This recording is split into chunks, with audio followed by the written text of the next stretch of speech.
నిజామాబాద్ జిల్లా ఆర్మూర్ మాజీ ఎమ్మెల్యే జీవన్ రెడ్డికి హైకోర్టులో ఊరట లభించింది. ఆర్మూర్ నియోజకవర్గంలో జీవన్మాల్ కార్యకలాపాలు యథావిధిగా కొనసాగించాలని హైకోర్టు ఉత్తర్వులు జారీ చేసింది. ఈ నెల 16న జీవన్ రెడ్డి మాల్ను 3,50,00,000 బకాయిలు చెల్లించలేదని ఆర్టీసీ అధికారులు సీజ్ చేశారు. దీంతో మాజీ ఎమ్మెల్యే జీవన్ రెడ్డి కోర్టును ఆశ్రయించారు. ఇక కోర్టు ఆదేశాల మేరకు ఆర్టీసీ అధికారులు హైకోర్టు ఉత్తర్వులతో జీవన్ మాల్ మల్టీప్లెక్స్ ఓపెన్ చేశారు.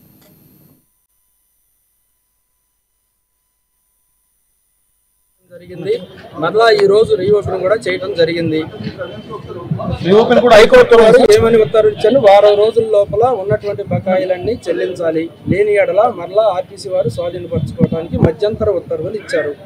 ఎంత బకాయింది సార్? ఎంత చెల్లించాలి? 2.52 crores 2,52,00,000 బకాయి ఉంది. ఆ బకాయిల మీద విష్ణుజిత్ దినకర్ వారు హైకోర్టులో రిట్ పిటిషన్ వేశారు.